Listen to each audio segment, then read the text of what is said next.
And like I stated earlier, it's not exhaustive. I tried to follow through my list of 423, not even a tenth is represented. And these were names of citizens presented by relatives to me as their leader, as a leader in the community, in the area, in a party. They are missing.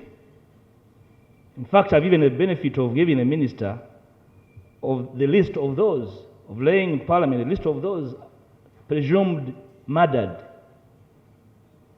even those that were shot prior and after the elections and killed.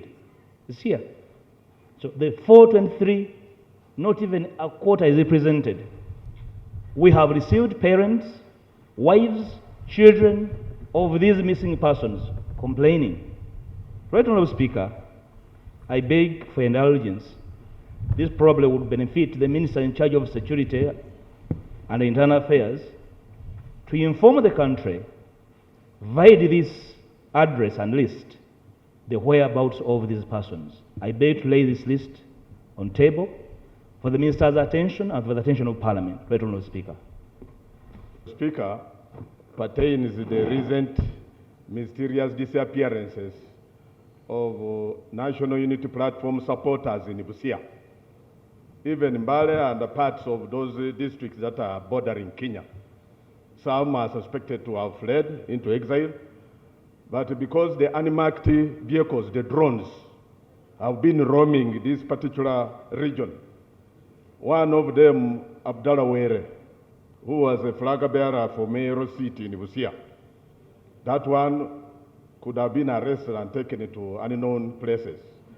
I'm highly doubting whether in the minister's list he has taken care of, because most of these names that have been read are from central here. But in eastern Uganda now we have over 30 names from families actually. These are breadwinners. And so these families have been approaching us, and by the way, Mr. Minister, I'm the Deputy President of National Unity Platform in that eastern region. So I'm talking from an informed position. I'm talking about breadwinners who have been arrested by, and these people, they were dressed in black, not uniform, civilian black, like Mambas, black Mambas themselves, brandishing pistols and AK-47 assault rifles, and SMG running after Were, who was captured by them, and we don't know his whereabouts. So, Minister, Eastern Uganda, I'm sure you are aware. If you are not, could you please respond so that the families may know? You mentioned that there are people who were arrested in Mpigi by commandos. And surprisingly, the name of the 9 people that were arrested from Mpigi is not, the names are not on this list of 176. With your guidance, Right Honourable Speaker, for the information of the Minister, I have the names with me here. It would be wonderful to read them to you so that you follow them up. Nchinga Rashid, Buama, Kawoya Baker from Buama, Chijambu Fred from Buama, Bazira Emma from Buama, Mugerwa Ronald from Buama, Sechimpi Madi from Nindye, Makenya Victor from Jaramba, Mutebi from Jaramba, and Katongole from Kagenda, Chituntu. All these are from Mpigi district. It would be useful to know the whereabouts of these 9 people. Thank you, Right Honourable Speaker. The Minister has read people in military detention. And the Minister reading this list is the Minister of Internal Affairs with the police. Now, members are confusing Machinde with the Chibuye police post. Now, once these people are under military police Machinde, that means they are under the court martial. And all these are subject for debate. So would it be procedure okay if you open that, give us some time to debate this list as we give our input? And there are a number of issues we want to raise, Right Honourable Speaker, out of your intelligence, Right Honourable Speaker.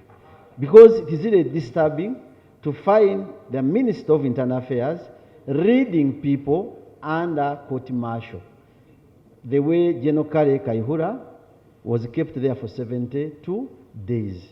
So this matter must be dealing with something else vis-a-vis the people we are looking for, Right Honourable Speaker. You see, honourable members, you cannot debate a list of persons who are in detention. How do you debate the list? But you can raise issues to the minister, because I don't know how you debate a list.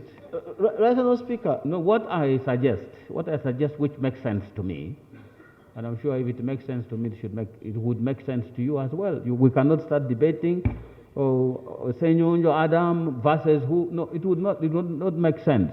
What I'm suggesting is, you can raise issues of clarification with the minister, to which the minister will respond. That would not be a debate. Is that okay? So we could raise briefly, quickly, and then the minister will respond to them. Okay? Yes, you have already spoken many times. Let's do and beg from members, as if there is no system in place, there is no structure of government in place, as if he's depending on other sources of information. Yet, Right Honourable Speaker, detention facilities, by whatever nature they are first of all supposed to be gazetted and manned by government. And it would be a question of generating a list from all the detention centers and facilities that they have. Right Honourable Speaker, in the past, this House went to great lengths to fight the so-called safe houses for this very reason. And now that government has legitimate holding grounds or centers, and the minister is talking of he's at a loss. He's not in charge. The last thing I wanted to hear, Right Honourable Speaker and members, is that you declared a stop to the further arrest of Ugandans, and those in your custody to be set free if they can't be produced in court. That would have been a more welcome statement from the minister, an assuring statement to the public. But now for you to continue saying, yes, more will be abducted, more will go missing, but we shall continue generating a list. The interest of this House is to have a stop over the arrest, the arbitrary arrest. And for those civilian citizens, produce them in civilian courts, in civil courts of law. Honourable Minister, please, let us not settle political differences in that manner. Let us not do that. If indeed these are criminal cases, they can be handled as that. Are you still on a Right Honourable Speaker, is the minister therefore procedural right to continue running away from his core responsibilities as government and seek for sympathy from members of parliament and the public, and to express himself as if he's not in charge of the security and internal affairs docket? Is he procedurally right, Honourable Speaker? The biggest percentage of cases that end up in courts are actually complaints from the citizens. You find SD, station diary number, blah, blah, blah. It's a complaint from a citizen of this country. So suppose what the minister is asking is, you may have information that I don't have. Give it to me.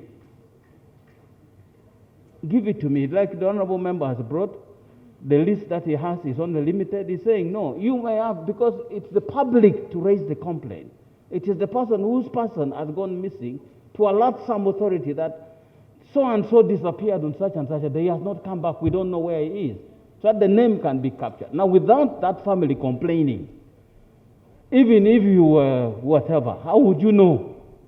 So I think the point the minister is simply saying, honourable members, let's work on this together. If a family has reported to you that there's a particular person who has not returned home for a period of time, give that name to me, and we'll start handling the investigations properly. I thought that is what the point the minister was making. I could not read anything beyond that. And if that is what the minister meant, then he's proceeding very well. Please, Honourable Minister. is indeed the public, and that's what I'm asking you to do. Secondly, Honorable Sechikubo asked that we should stop arrests, and I am saying that is impossible. Arrests will continue in as far as there is reason to do so. Because to say no arrest, supposing there is a thief tomorrow, and then because you have said there will be no arrest, then we don't arrest the thief. So I cannot stand here and say there will be no arrests. No. That will be a wrong statement on my part, and I would like Honorable Sechikubo to understand that this matter will continue as long as it is reasonably carried out. Honourable Minister. Secondly, I wanted you to know Will you that get the as clarification? Honorable Sechikubo is saying, don't do this, you are asking us wrong. His colleagues are continuing to give me lists of persons they think are missing. And I welcome this, and I encourage you to do that. Thank you. Clarification, Honourable Minister.